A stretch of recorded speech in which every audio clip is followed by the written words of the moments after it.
I like to get out there and actually to participate in what the team is doing physically.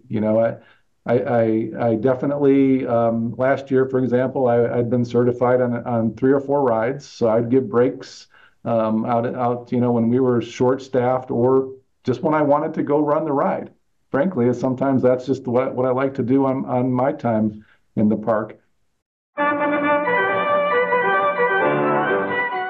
Welcome to the Attraction Pros podcast, where we discuss the latest trends and challenges facing the attractions industry today. We chat with some of the top leaders in the field and provide resources that will help develop your career in this great industry. I am Josh Liebman. I am obsessed with the guest experience and helping attractions make that their top priority for success. And I'm Matt Heller. I am passionate about organizational effectiveness, leadership development, and employee engagement. Now sit upright, hold on tight, and get ready for the Attraction Pros podcast. Hey, Josh, how are you? Hey, Matt, I'm doing great. How are you? I'm fantastic.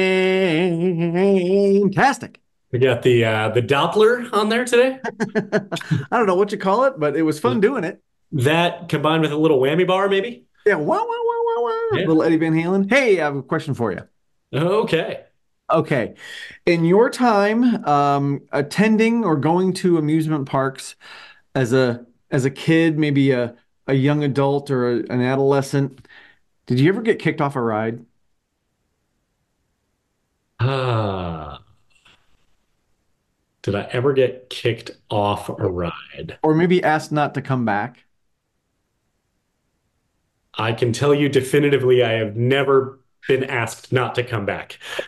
And I don't think I've ever been kicked off a ride. Okay. Okay. Why do you ask? Well, as you're going to hear in this interview with Mike Lusky, we have a common bond in that I used to go to Geauga Lake as a youngster, and he used to work at Geauga Lake. But it brought up a memory of mine when I went there for one of the first times without my parents. So I was just there with a friend, and I remember it was Matt Pierce who I went with. And I can't remember how old we were, but we were not old enough to drive because the Mats. Yeah. And we were on the antique cars, and he decided that he was going to get out and run around the track and stand on the bumper and everything. And we were asked not to come back to the antique cars that day. So that was my traumatic experience, not being able to ride the antique cars a second, third, fourth, fifth time that particular day with my friend Matt. It was Matt Heller in his rebellious youth. Hey, I was still the guy in the car driving while he was doing. I'm like, get out! Don't do that! Don't do that! You're the getaway driver. I am. Yes, I was the accomplice. But Yes. yeah. So, but anyway, it was great to be able to kind of go down that memory lane. As we talk a lot about, this is what this industry is about: memories and being able to have great experiences even with your friends who get you kicked off of rides. Today with Mike Lusky, who is the Group General Manager of Adventureland Resort in Iowa. And we get to hear all about the transition from a family-owned park to a corporate park and all the great things that are going on there that Mike is kind of overseeing. Yeah, he has such an amazing career background in history, and he walks us through it. He worked at Geauga Lake when he was 15 years old. He worked at Wyandotte Lake Park and worked for Six Flags for many years, and just recently joined Palace Entertainment in the last year or so, overseeing Adventureland in Iowa and property in Hawaii as well, which you might know. Those two states do not border each other. So there is a little bit of a remote aspect to managing that, but he talks about the fantastic team in Hawaii as well. So he talks about all those parks that we mentioned. Some of them are historic parks. Geauga Lake, it had been around for many years. Sadly, the park is no longer there. But he talks about the history at Geauga Lake, but then connects it to what he's doing today at Adventureland. And Adventureland is celebrating 50 years, and he's talking about everything that the park is doing to honor its past and really embrace the history of the park. He also talks about the importance of mentorship, not only for himself as he was kind of growing up through the industry, but also how he is able to embrace that and empower and delegate to his team and really mentor them so they can become the best attraction pros that they can be. That's right, because I think we are all, no, I won't say it yet. Never mind. Not yet, not yet. He also talks about the fact that Adventureland was family owned and operated for many years and was recently acquired by Palace Entertainment, and how that shift in culture has been able to, it of course results in a lot of changes with policies and procedures, but being able to successfully get the buy-in from everybody on board. So is it time to get to this interview with Mike? As long as you don't get kicked off the antique cars. I'll try not to. Here we go. Hey, Mike, welcome to the Attraction Pros podcast. How you doing today? Great, Matt. How are you? I'm doing wonderful. It's great to see you again and so excited to have you today on the podcast. Can you give us a rundown of your history in the industry so far? Sure. Actually, I started, kind of fell in love with the industry when I was 15 years old. I started at a park that was in Northeast Ohio called Geauga Lake.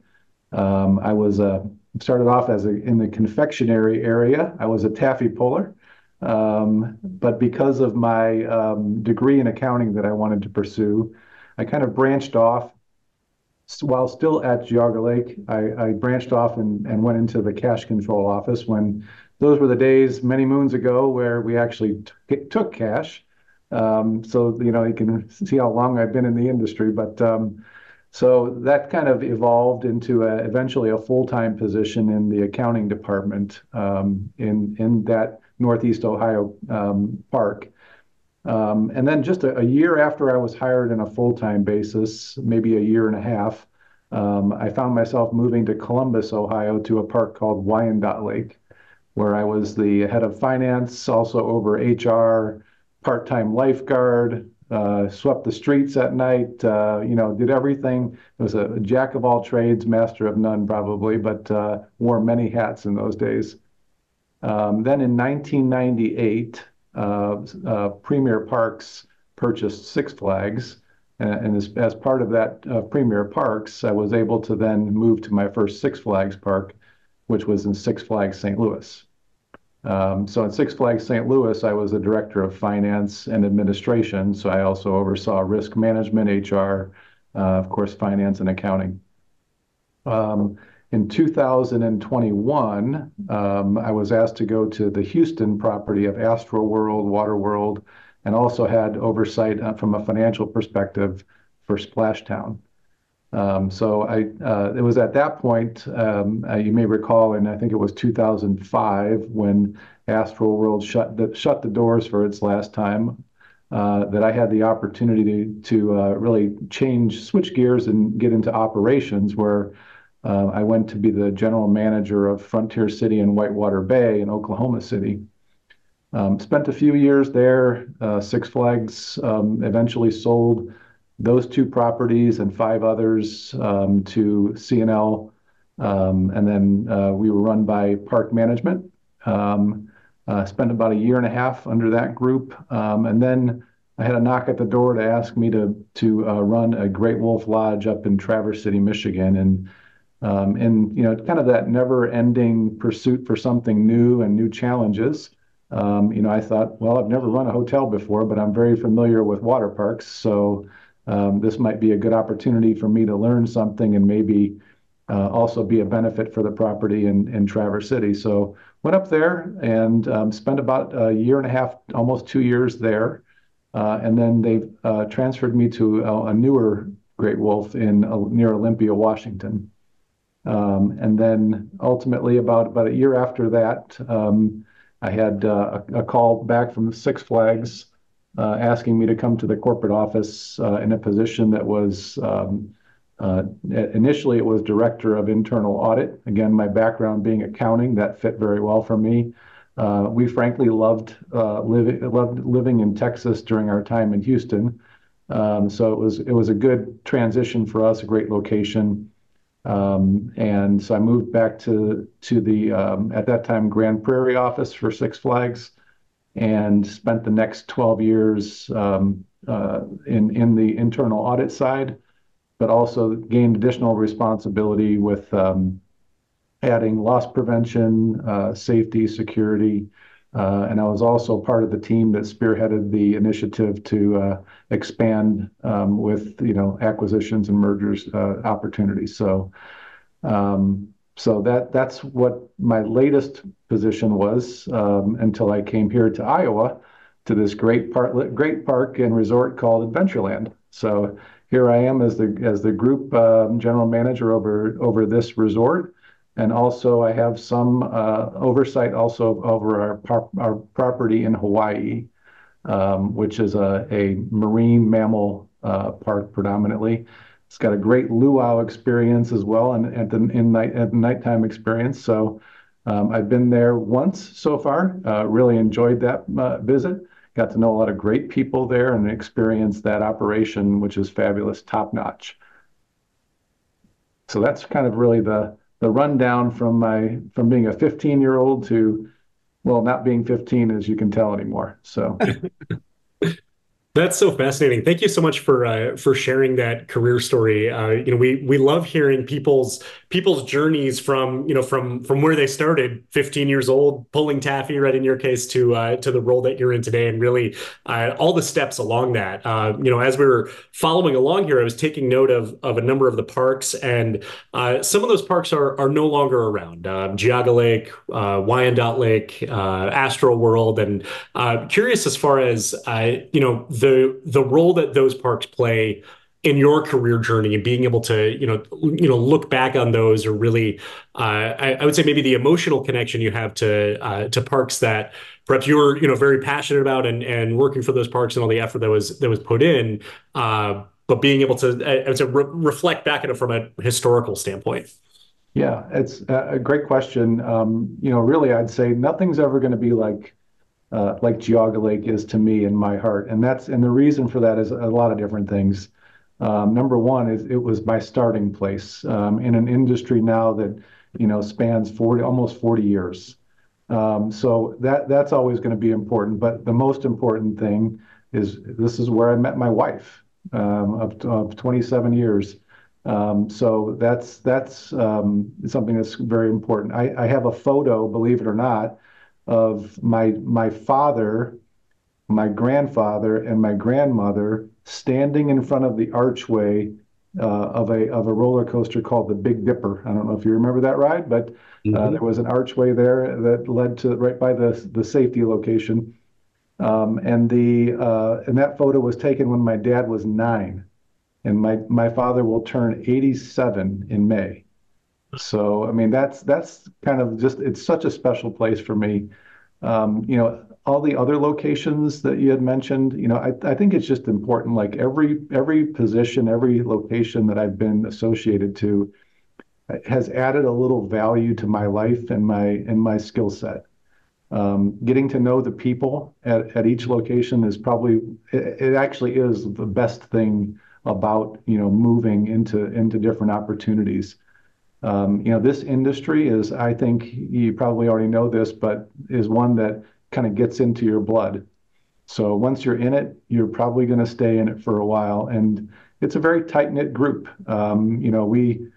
Like I mentioned, from my days at Wyandotte Lake, I wore a lot of hats. And that's what I like about the folks here at my team here at Adventureland is the same thing. This park reminds me a lot of Geauga Lake. There's a lot of classic amusement rides. There's also some experiences for the thrill seekers, and it is well-rounded in the entertainment experience. Very high value for what our guests are paying to get into the park. It is a super park, great people. I think the great part about being in the industry for so long is I get to meet a lot of great people.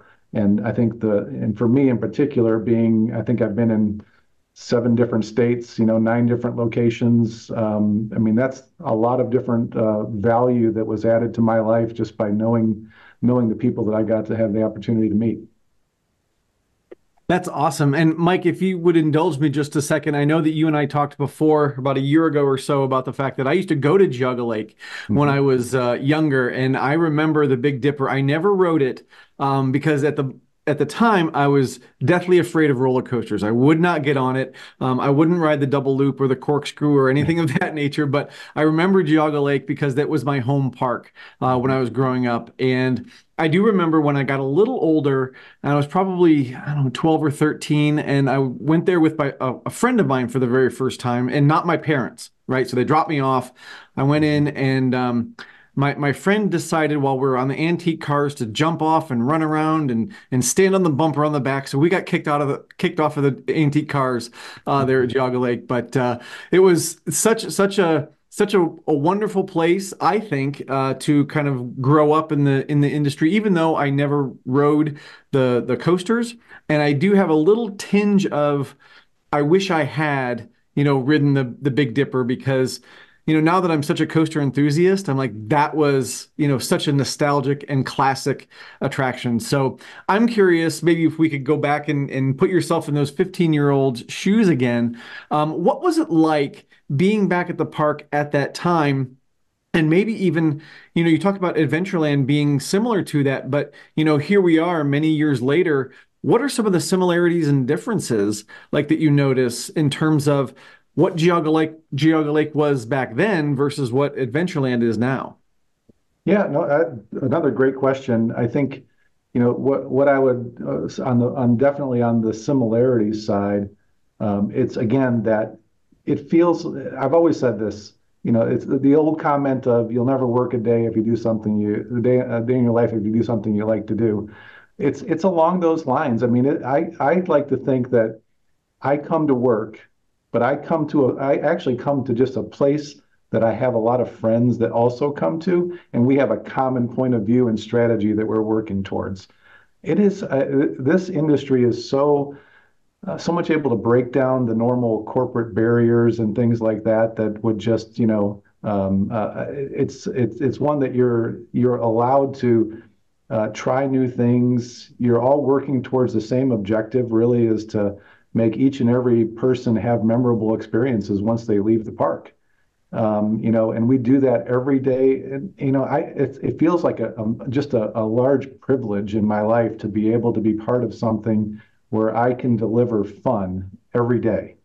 If that's my goal, that's like, who else gets to do that in this world? There's not many jobs that where people can deliver fun.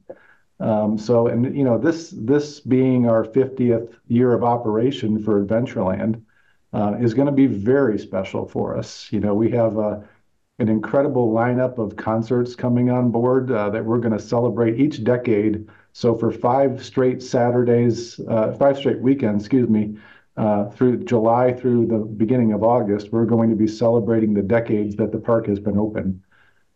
So that's going to be incredible. We're going to have an incredible light and laser show on our boulevard section, which is kind of this long street that's going to be lined with food opportunities, lots of music, dancing fountains. I mean, it's going to be incredible.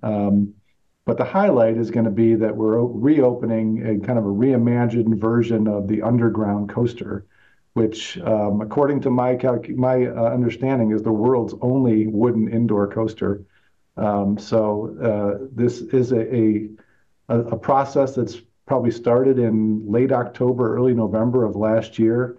We have a local vendor called Gaff Box. Ian Miller is the head of Gaff Box. He's done an incredible job of just reimagining this ride. He wrote it when he was a little kid and has kind of taken that view of, I want to make this something very special. He's a hometown guy doing a fabulous job. When you come here to ride this ride, you are going to be just amazed at the quality of the experience you're going to get. I'll give you one example. The audio, when the ride, before the ride closed down for last year, the ride had 7 speakers that drove all the ambient noise and sound throughout the different parts of the track. Now, this same indoor wooden coaster has over 70 speakers driving the ambient sound, the scene sound. It is incredible. It's got the world's largest animatronic skull, over 8.5 feet.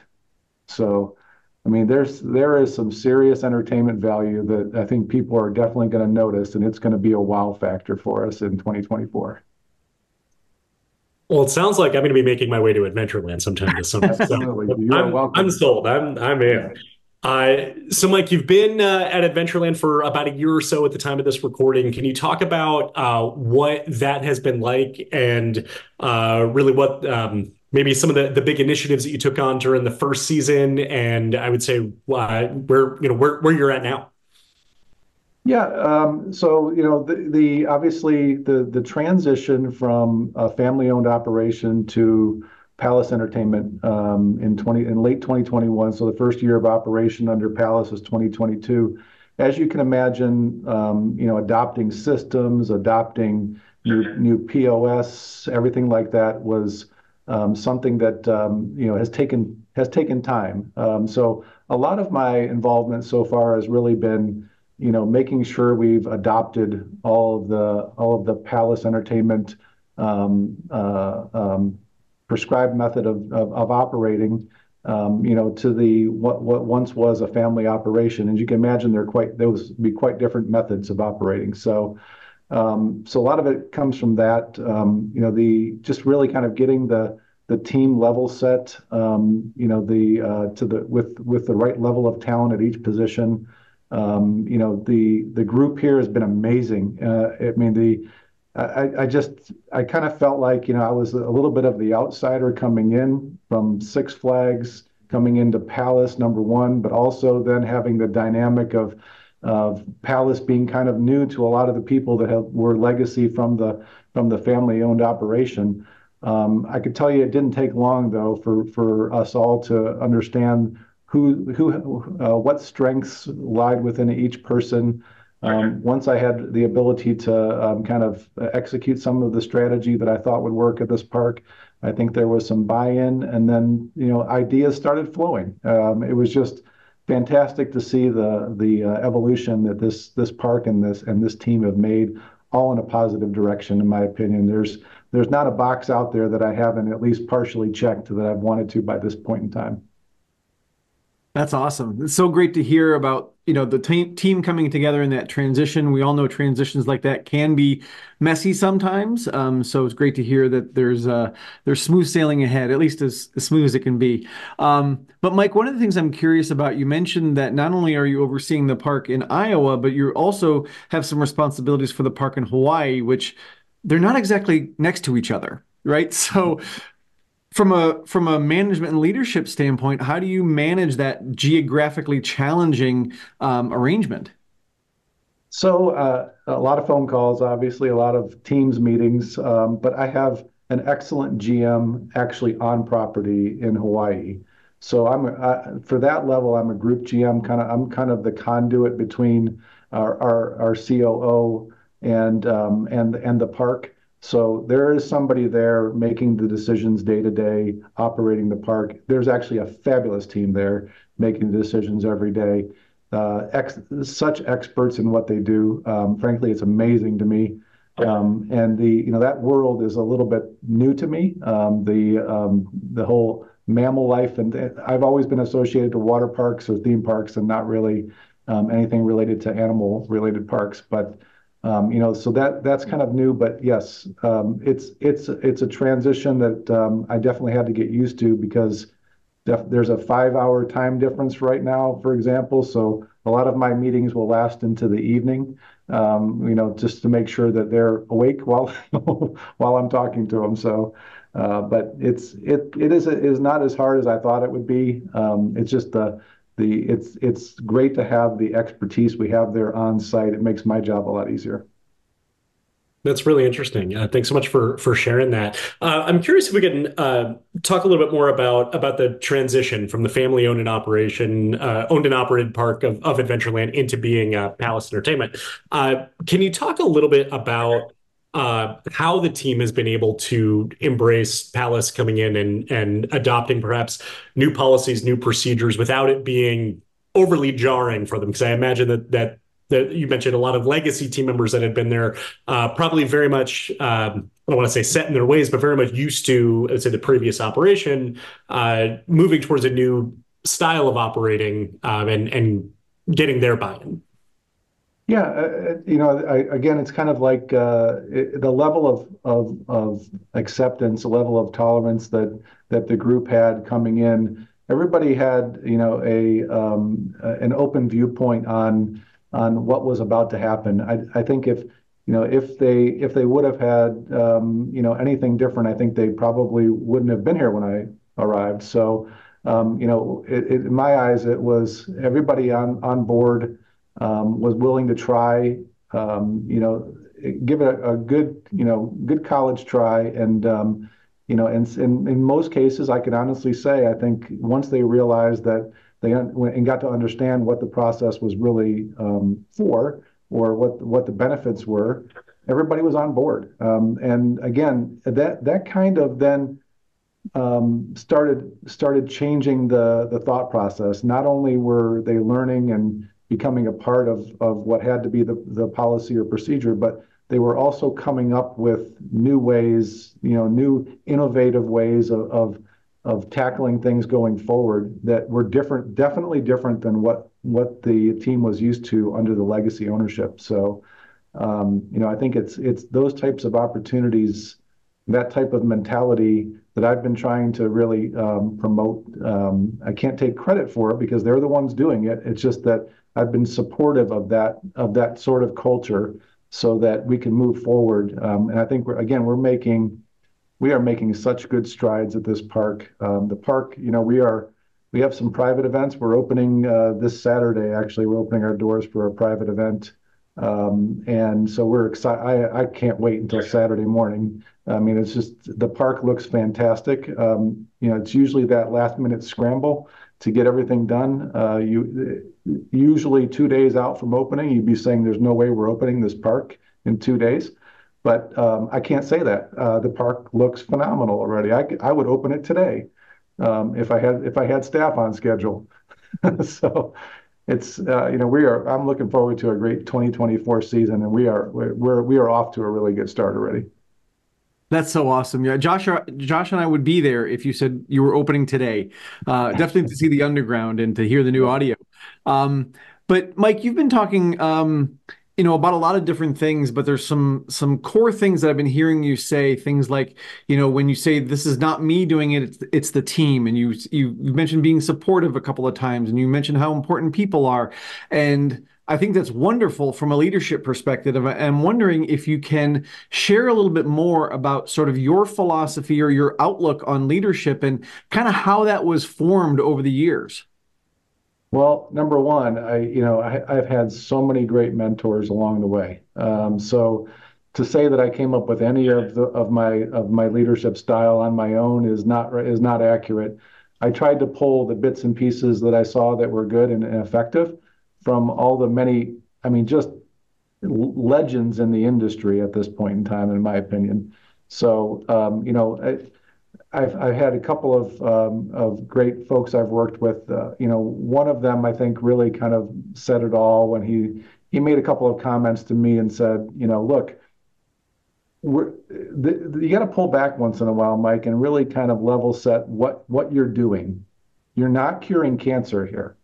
This is a job where you get to actually provide fun to people who will pay for it. So just take it under that context. Don't give yourself all this pressure when things don't go perfectly right, because you have 1,000 opportunities out there to make it good. So I thought just things like that I thought are valuable, but being out there with your team, not just supporting your team through the budget efforts and financially approving POs and things like that. That's, in my opinion, that's like table stakes. That's the very minimum of what you should be doing. I like to get out there and actually to participate in what the team is doing physically. I definitely last year, for example, I'd been certified on 3 or 4 rides, so I'd give breaks out when we were short staffed, or just when I wanted to go run the ride.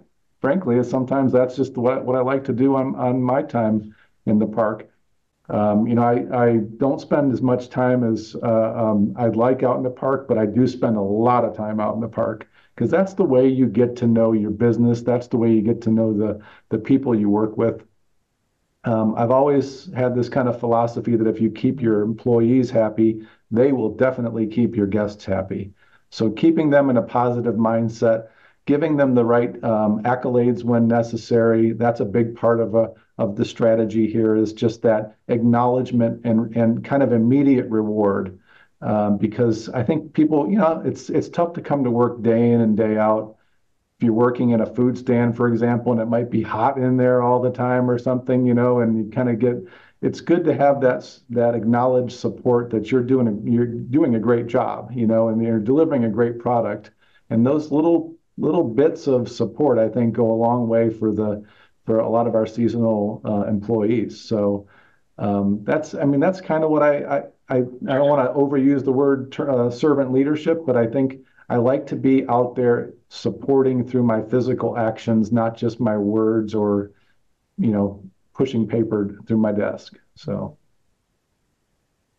So, Mike, you mentioned the importance of mentors, and you said there's no way you would have been able to come up with your leadership style on your own. I wonder if maybe we could expand a little bit, upon that, because I feel like a lot of people or a lot of leaders probably do feel like they need to develop their own leadership style versus looking at what else is out there, what is working, and being able to seek out those mentors. So, I'm wondering if you can offer a little guidance for those who might be looking to develop their own leadership style, but also how they can tap into the skills of maybe those who've come before them.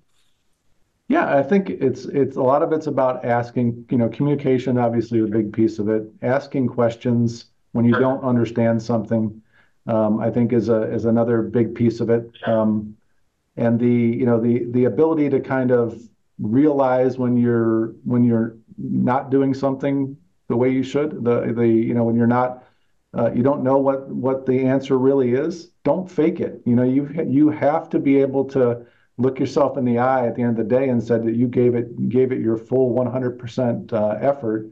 And you can't do that if you are not confident in what you're doing. So, I think communication is a big piece of it. Having a team that is willing to, come to you and say, "Hey, I feel like you addressed this the wrong way," or I feel like, there's opportunities that we're not pursuing right now. Whatever the case may be, I literally I have the open door policy that I'm sure many people speak about. I also go into people's offices and we'll just ask them point blank, "How am I doing?" I think it's a fair question.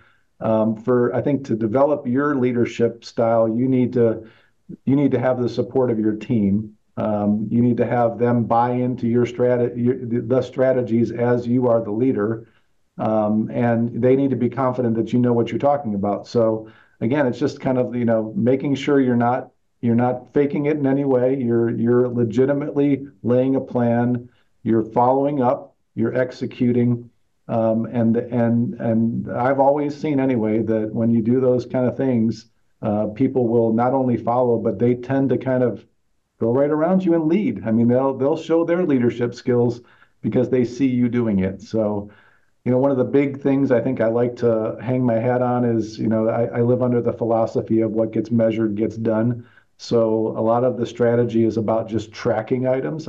My brain is very analytical just by my accounting nature, and so that and business acumen that I think I have. That's kind of one of my main goals is to, track different things, index wise, percentage wise, whatever that the driving factor is, so that we know we're on target to meet our ultimate goal. So, Mike, I'm wondering if we can unpack that just a little bit, because I appreciate 100% what you say about what gets measured, gets done, gets improved. You really have to understand how things are going. How much of that is a balance between numbers that you see in your accounting brain versus your gut and your, 30 plus years of experience saying either this is just not right or this is the way we should go? Yeah, no, that's a great question. I think I'd like to make as many decisions based on facts and data as possible. But there are those times when you just have to say, this doesn't feel right. And I think that's where I kind of get into the side of communication, back to communication again, is that, if I don't feel right about it, I'll probably consult three or four other people just to make sure I'm understanding things correctly, that I have all the facts that are needed to make the decision, and that they may have a view that I'm not seeing, of what the issue is. So, that's why it's also important to make sure you're surrounding yourself with qualified individuals, because you need to be confident that you can go to them when you're struggling to find an answer, and say, hey, help me out with this. So, Mike, one of the things we're curious is with your background and your history in the industry, and you've worked with so many of the top operators within the attractions industry. I've got to imagine that despite perhaps some differences in procedures and operating methods, that there's probably a lot of common denominators with it as well. Can you share some of that in terms of whether it's just operating the parks or even going into the culture as well as really the dots that can be connected from one to the other? Yep, absolutely. I think one of the things I've seen most effective through any of the organizations that I've worked in is when you're able to connect the employee and their benefits to the ultimate goal, in whatever way. That's different, right? For public companies versus it could be different, and it can be scaled. But I think that's one of the major things that I've seen really works, because that people have the what's in it for me mentality sometimes, right? And we all do. Let's be honest, we all do. So I think it's important to make sure that you're not only pushing towards a goal that will affect performance of the park, but also pushing towards a goal that's going to improve the what the employee is getting. Because I think that just incentivizes them in the right way. It connects them with that performance goal. And that's what leads to innovative ideas around various concepts. I mean, it just kind of branches out so dramatically when you start doing those types of things. So this next question might be a little similar just in terms of, tapping into your breadth of experience in the industry, but I'm curious, when you think about young leaders that you've worked with, what are some of, or maybe the one most common mistake you see young leaders make that if you could give them a piece of advice, say, don't do that or watch out for that, what would that be? Um, it's a very interesting question. I would say the thing that might be the biggest mistake is sometimes in this industry, because of, it's a daily operation, we have all these different assets that we could leverage.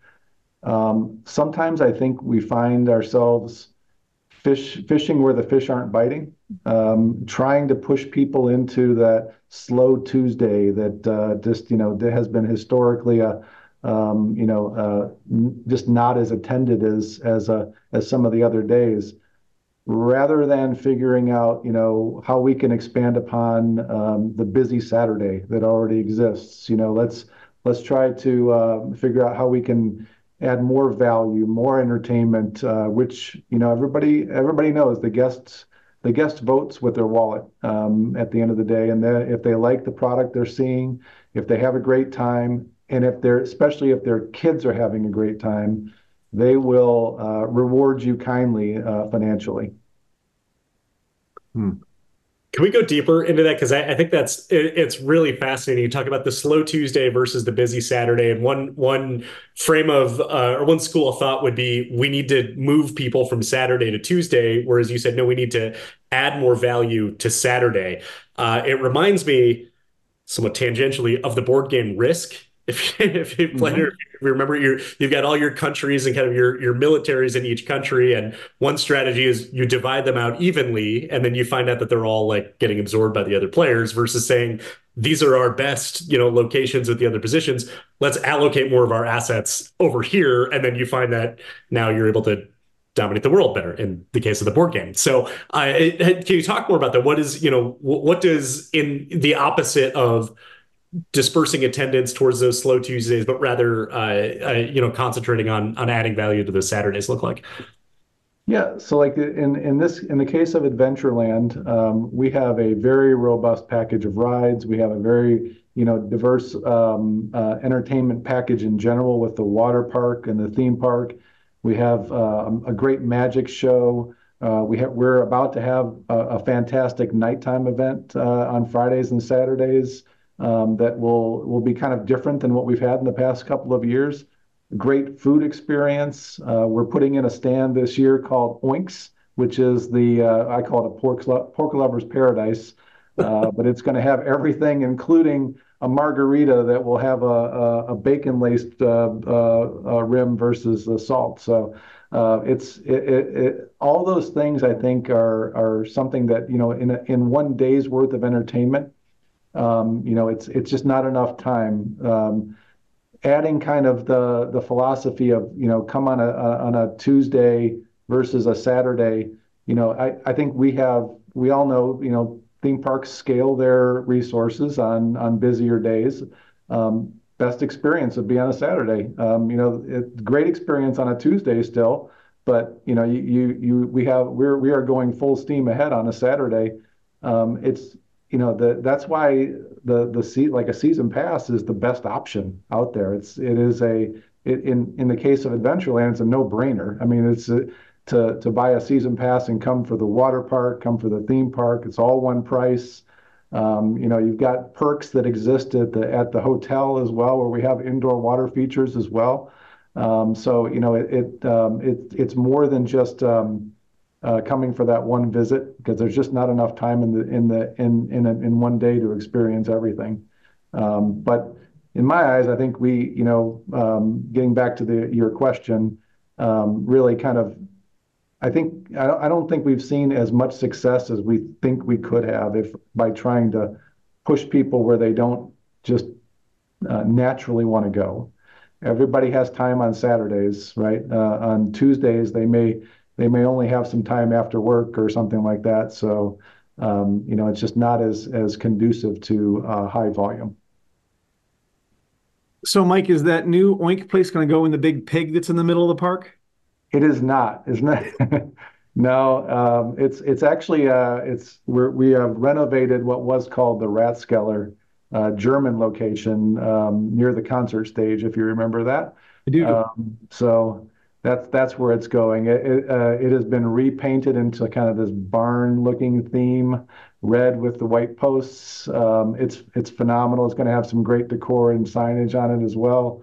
The Penelope the pig, by the way, which was the initial kind of genesis from Jack Krantz on of how the park actually started. That started as a roadside opportunity for his kids to sell things. I don't even know what they were selling, but sell things with through the window on the pig. So that's going to become an icon in the park this year, kind of a throwback to the history of the park.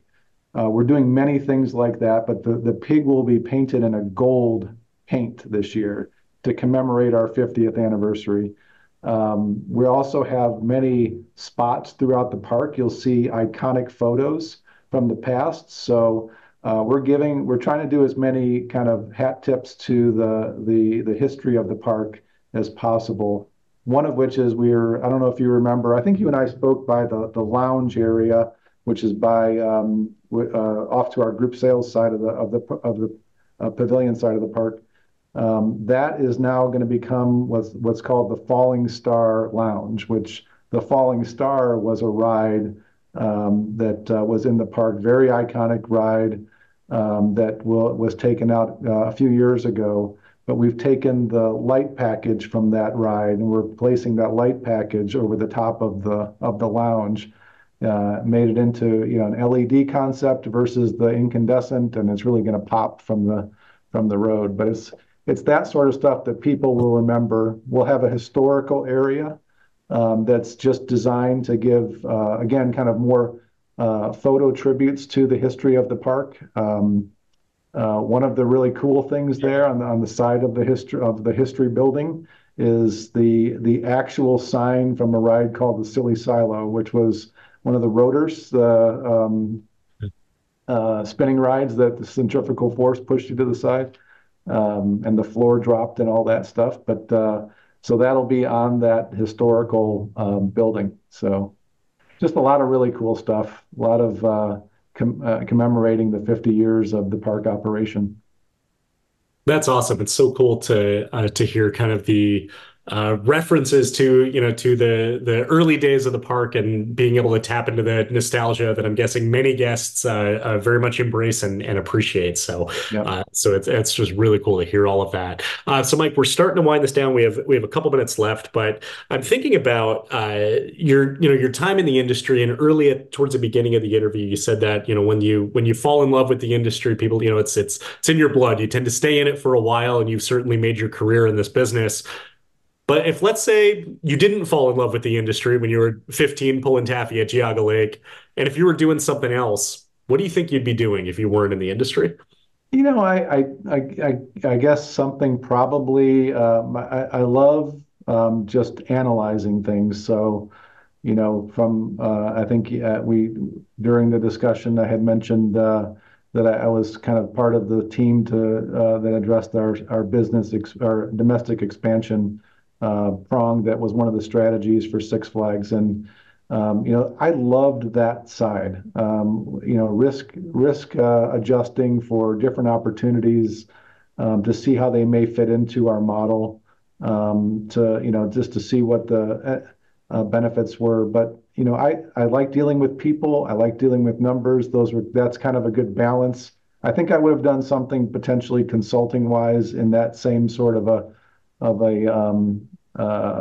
arena. But yeah, I think I probably would have ended up in some financial role.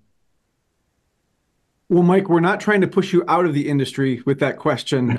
We really appreciate what you've done, and certainly this conversation has sparked my interest to come back to Adventureland with all the enhancements that you've made. So, thank you very much for sharing that and all of your information about your leadership style and your history. If people wanted to get a hold of you or learn more about Adventureland, where would you send them? So we have adventurelandresort.com. That's our main website to know more about the park, the hotel, and also the campground. And then we have a restaurant called Spectators. It's a local sports bar and grill. So that's where I would attempt to go to if I wanted to know more about the various activities we're going to have for 2024. It's going to be a fantastic year. Our calendar is published, of course. All of the great things we're doing are published. My email address is mike.lusky@palaceentertainment.com. Anybody's more than welcome to reach out to me anytime for any questions. So yep, I think that answers that, Matt. Perfect. Awesome. Yeah, it sounds like you're gearing up for an amazing season at the park. So, Mike, thank you so much for taking the time today to chat with us. We really appreciate it and learned a whole lot. So, we really appreciate your time with us today. And for everyone out there who is watching and listening, just remember, we are all attraction pros. Thanks for listening to the Attraction Pros podcast. Make sure to subscribe so you can tune in when new episodes release. And even better, please leave us a review on iTunes. For more information, visit attractionpros.com.